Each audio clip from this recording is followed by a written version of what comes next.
Tačka 4. Prijedlog odluke o komunalnim djelatnostima i komunalnom redu. Gospod Đuro Ćosić.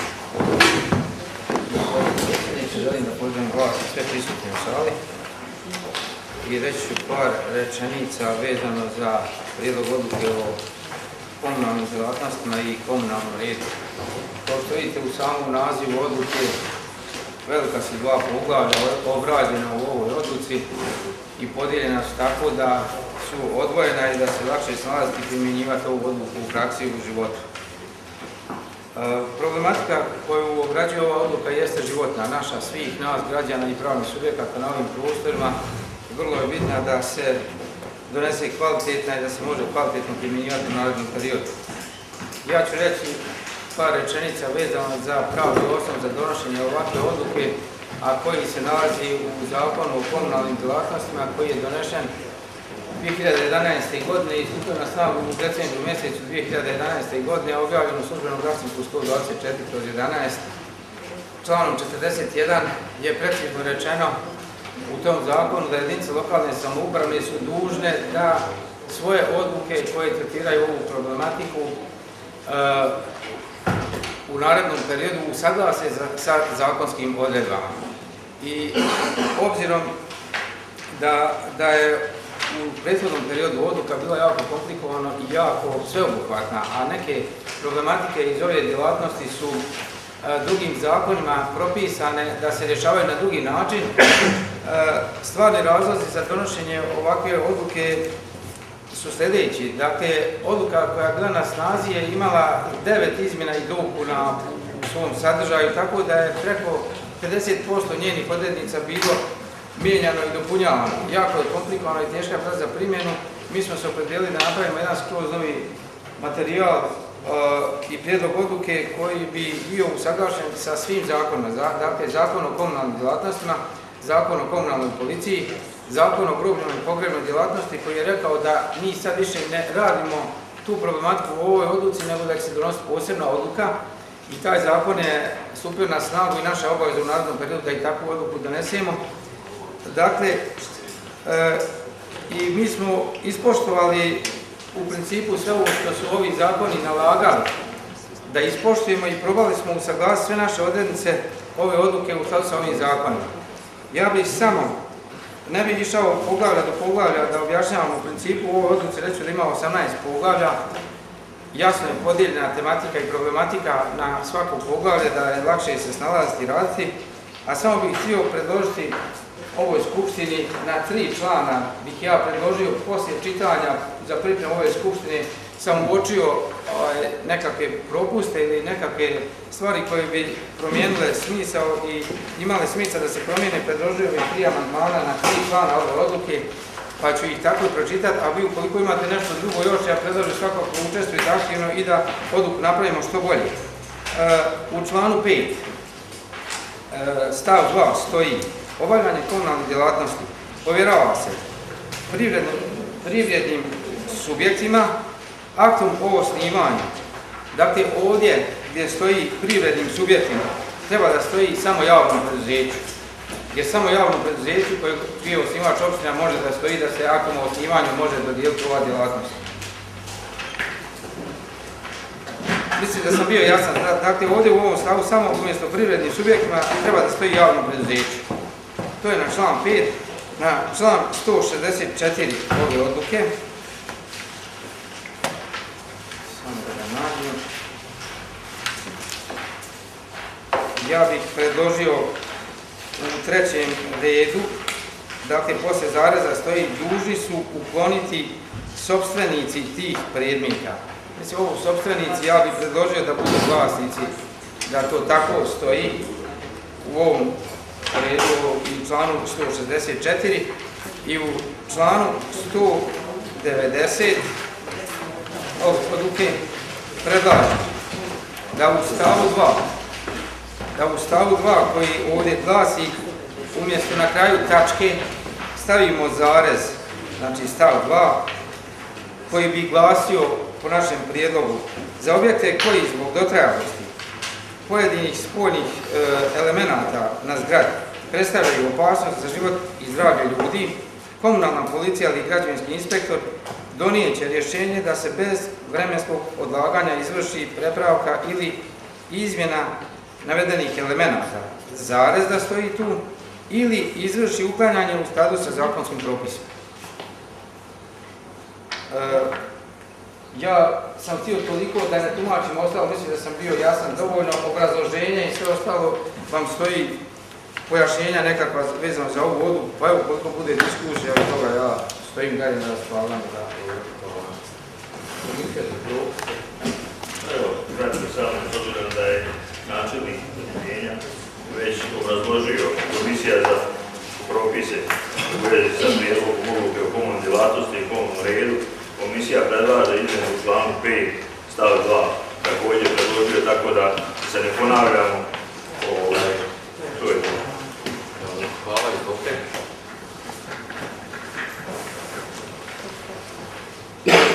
Gospodin Rajko. Ova odluka je dosta sveobuhvatna i praksi stavlja van snage sve ranije odluke koje su donesene i ovo je dobro što nije više prečišćen tekst, nije izmjena i dopuna, nego je to odluka po kojoj se treba ponašati.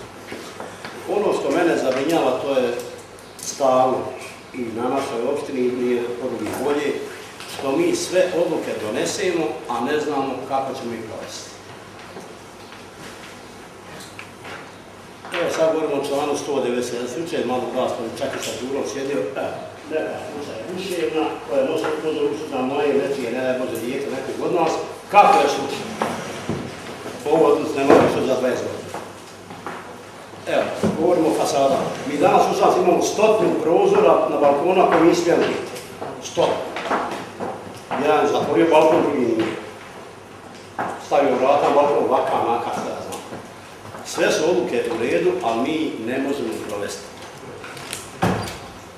Ako ih provedemo, imamo 1.000.001 problem sa zakonom, imamo ono naš mentalitet, kako ona je mogo, ja ne mogu, i tako dalje, i tako dalje. Ali dobro, to neko stavim na organima, jer ne mogu mi izmisliti. Ja bih zavolio da pogledate član 217. Ne znam kako je ovako neko da mogu napisati, što sam ja zabranjeno je postavljanje reklamnih natpisa i firmi na drveću. Uzme član 213 isto kaže reklamni natpisi, odnosno firme moraju biti čitljivi. Tu fali vjerovatno nešto u formulaciji, mislim nije suština. Evo, član 217 zabranjeno je postavljanje reklamnih natpisa i firmi na drveću. A ne, ali i natpisa, trebalo to formulisati, sad ja ne mudrujem, ali da sad predložite u oblicu da ne vide djele ruka. I naziva firme. Pa i naziv, evo, član 213, ja sam ostavio naziv. Reklamni natpisi, odnosno ja sam ubacio naziv i firmi moraju biti i tako dalje. To imaju član 215, član 216, član 217, to je samo teški treba to dotvorati da ne bude da smo nepisani. Ja, i ovdje ispravljeno u članu 240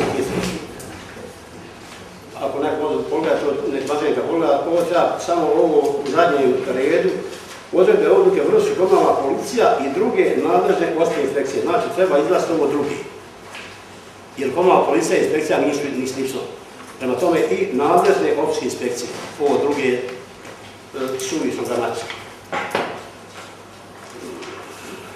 I ovo, sam da raspravimo ovaj član 241 dok imamo tu, evo i ove pismine predlagača.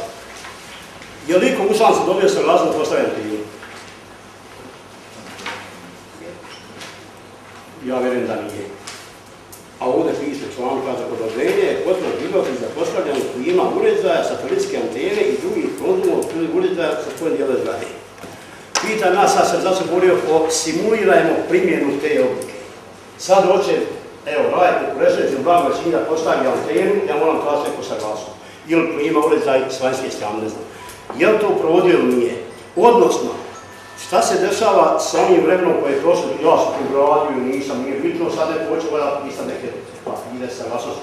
Je li to provodio ili nije, to je stimulativo? Ili da ne stavljamo ako nije moguće to provesti. I da li treba zahtjev ili ne znam, saglasnost košta? Moram ja to dovoljno napisati, to neko uopšte mora obraditi. I ja sad ne smijem postaviti antenu jer nije mi došlo, nema saglasnost. da probamo to samo kako u praksi, kako funkcionisa. Proca je tu, pa ja mislim nemam protiv da ostane ovako. Evo, toliko sam. Hvala.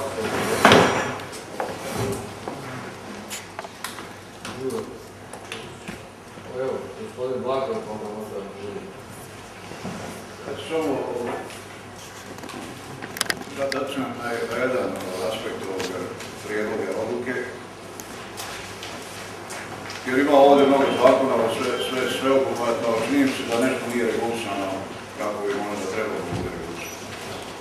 Ne vidimo ovdje da je regulisana gradska deponija i na koji način bi ona trebala u budućnosti da izgleda, kako bi trebalo da se organizuje i kako bi trebalo da izgleda. Ovo kako izgleda je zadnji smo u Evropi. Apsolutno nehigijenska gradska deponija sa rasadnikom vodara, insekata, pacova, miševa i tako dalje. Jedan par vodara, ako ima obilje hrane, daje 2000 potrbanka godišnje i tako dalje. Ovdje je neregulisano kako ćemo mi riješiti gradsku deponiju. I kako predlažemo komunalnom odlukom da se u budućnosti, ako nema para, sad riješi gradska deponija. Dalje dispozicija, bavila se ova odluka dispozicijom otpada, ali mislim da je to ipak nedovoljno sa jednog aspekta. Svi kontejneri u razvijenom svijetu moraju biti zatvoreni. Prošli grada, vi ćete da svi kontejneri otvoreni. Svi kontejneri. I to mora biti komunalnom odlukom naređeno da kontejneri moraju biti zatvoreni. Znači ne smije, kad se stavlja novi kontejner, on mora biti zatvoren.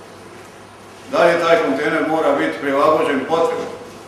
Mi vidimo da stavljaju se one plastične kante, 4-5 kanti, a otpada ima 5 ili 10 puta više, onda se otpad baca pored kante. Znači tu mora biti adekvatan kontejner koji je zatvoren. Zašto ne smije kontejner biti otvoren? Opet rasadnik i obilje hrane za sve. Vodare, za sve divlje, mačke, kerove, rasadnik insekata i tako dalje. Malo vlage treba da se razviju muhe, razviju komarci, mi to ne možemo pobiti koliko se razviju. Samo malo vode u jednoj gumi može da izleže komarac i komar. Koliko god da se borimo, nećemo napraviti. Nismo to regulisali. Možda sam ja preskočio, a u ovoj komunalnoj odluci nije regulisano na koji način se u buduće vrši borba protiv vodara, na koji način se u buduće vrši borba protiv insekata. Nije to regulisano komunalna odluka, ali pretpostavljam da imaju uredbu. Jer nije ovo što mi radimo, ovo nije borba protiv insekata. Borba protiv insekata je stalna i kontinuirana borba i to takozvana larvicidna borba. Nikad se ne diže avijacija na zapadu, nikad se ne ide sa ovim zadivljivačima, nek se vodi larvicidna borba. Ali to je kontinuirana borba i zato treba strategija kako se to radi. Dalje, ne vidim nigdje ovdje predviđeno koji je nadzorni organ. Interesantno, ovih dana mi vršimo borbu protiv insekata. Stanovništvo kaže, kad će nas poprskati? Pa svako kaže kad će nas poprskati, da niko ne postavlja pitanje ko kontroliše to prskanje. Kojim se insekticidima to prži? Ko je nadzorni organ? Ko onog dunđera iz Ekobela koji dođe, koji nema pojma o tome, kontroliše koliko otrova bacio u onaj zamagljivač, tako da je. Opet nije angažovan dom zdravlja, opet nije angažovana higijenska biološka služba, opet nema nadzornog organa i tako dalje. Znači ima tu nekih stvari koje evo ja sad nabacujem, koje nisu regulisane na komunalnom odluku, a predlažem da budu regulisane. Hvala.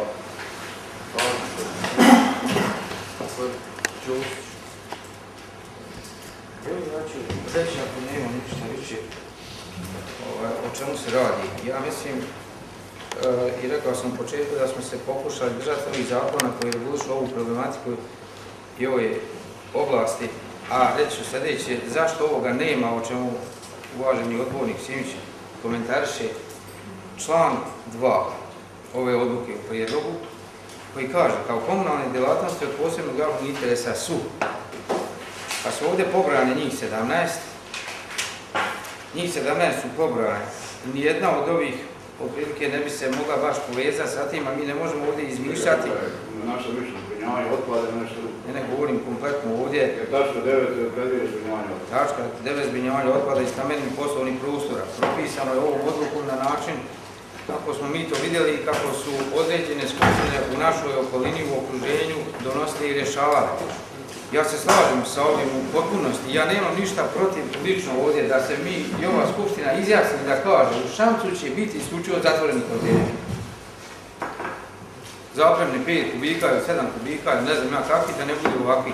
Ali ja predlažem, evo, ili vi, ili evo se usvaja taj prijedlog, ali to nešto košta, ponovo dodatno to košta našu skupštinu i naš budžet. Jer ovi kontejneri koji su u upotrebi nisu naši, oni su izdvojeni i koriste se za te potrebe.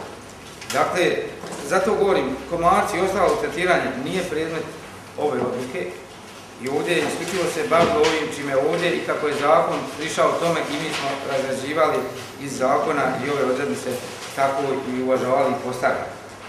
Ja sve ovo nešto drugo, zato kažem, volio ovo da se pročita i nemam ništa protiv da se nešto koliko skupština usvaja i mi smo pokušali da usaglasimo našu odluku isključivo sa zakonom. Da je ne širimo van tih okvira i isključivo smo ove djelatnosti od posebnog javnog interesa i prepisali zakon, one su ovdje prepisane kako u zakonu stoji. I njih smo i razrađivali, neke nismo zato što nema potrebe za njima. Stoji da može se proglasiti određeni drugi, je li tako? Ne, kako se... Član 165. 165. Upravo regulacija nedovoljno.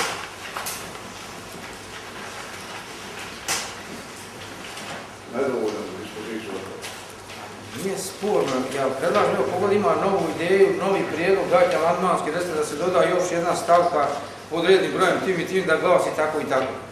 Ali evo, to je prilika, zato je s vama materijal podijeljen da se da to.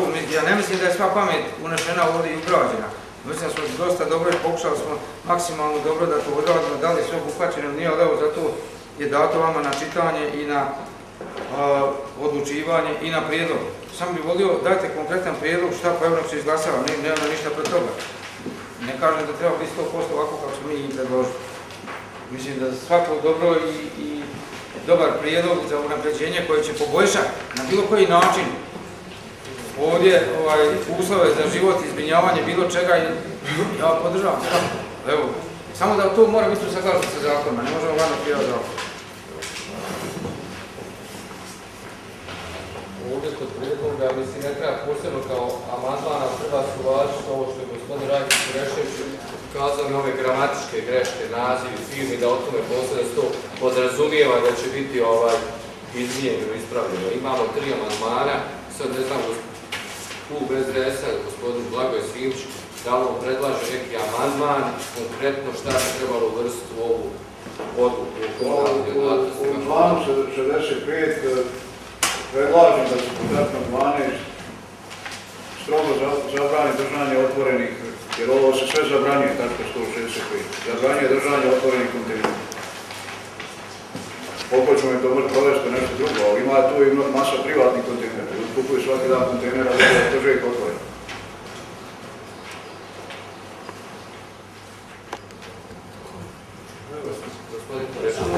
Evo da malo pomognem eventualno. Dakle, ovaj prijedlog odluke je nastao na osnovu zakona koji je donesen prije godinu dana, to se vidi izvod svega. Ova odluka, ne ukazuje ranih 10-ak odluka, nije bitno, a svako popravlja, o čemu govori gospodin Simić, moguće je kroz praksi za godinu, 2 dana pogotovo treba. Ja bih samo ovdje stavio u članu 165, ne možemo mi sad reći mora biti zatvoren kontejner, nemamo za to uslov. Ali da stavi, bit će podredno u skladu sa zakonom. Pa kad budemo mogli provesti. Jer sad neko ima kantu, nema kontejnera, sad ćemo uvijek kad nema kontejnera. Pošto sad nekoga kažu, a mi nemamo gdje baciti neće. Kanta se drži zatvoreno. Slažem se, mnogo kontejnera danas kako imamo, sad ćemo uvijek kad nemamo kuće baciti neće, jajte, evo. Držati u meni treću ona, recimo. Mora biti realno. Dakle, sam da se ponositi što se zakonom, treba mogućnosti. Ne možemo mi sad zabava dana promijeniti, evo, čuda baciti smeću, nemam gdje. Nema kontejnera, znači čovjek komunalac, nema kontejnera. Kad udaramo na privatnike, nije bitno koja je to firma, i moja firma ima kontejner, ona može kupiti zatvore, ali neko ne može. Šta će da se nije? Šta će otriva apteca kad može kupiti zatvore kontejner? Šta će to raditi? Ili neko ih sjeća, sad ja volim ti oprosti, ali bilo tako. Znači, moramo biti svjesni situacije u kojoj se nalazimo i da smo sve mjere i zakone, sve ćemo primjenjati shodno našim mogućnostima. To je tako uvijek bilo na svijetu. Mi danas sve imati kontejnere za flaše, za plastiku, za papir. To je Europa, to je nekakav čak i zakon. Ali nemamo tehnološke mogućnosti. To sam sam htio da lovim puno vremena. Predsjedniče, pozdravljam sve uvažene odbornike, uvažene goste. Tu sam samo na pitanje gospodina Simića vezano za provođenje dezinsekcije u ovoj godini. Ne znam da bi sad uvijek na svakoj skupštini trebalo odgovarati na neka podpitanja. Ja predlažem da se izvještaj o provedenoj dezinsekciji uradi za sljedeću skupštinu. I tamo će biti odgovoreno na sva vaša pitanja, vezano znači za sredstva, koji postupci su vršeni, da li to uništavanje larvi, odlazi insekata i sve ostalo, da se uradi jedan izvještaj, mi to imamo. I dobijemo izvještaj od izvođača, od nadzora, a nadzor je sanitarni inspektor i od civilne zaštite. Tome da uradimo jednu dobru informaciju i svi ti podaci su tamo.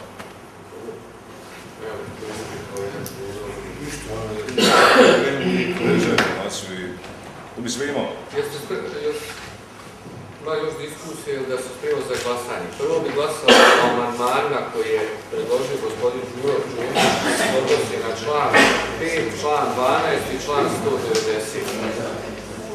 Da glasamo za sva tri amandmana u paketu. Gospodine Simiću, jel vi prihvatate da ne ide u ovog amandmana vezano, s obzirom da je to zakonski već ukusan okvir zakona, da ovom odlukom posebno ne uvrštavamo vezano za te kontejnere. A ko je za amandmane koje je predložio gospodin Đurić? Ima li protiv? Uzdržani? Nema. Hvala. Ko je za odluku sa amandmanima i sa gramatičkim ispravkama? Za? Protiv? Uzdržani? Nema.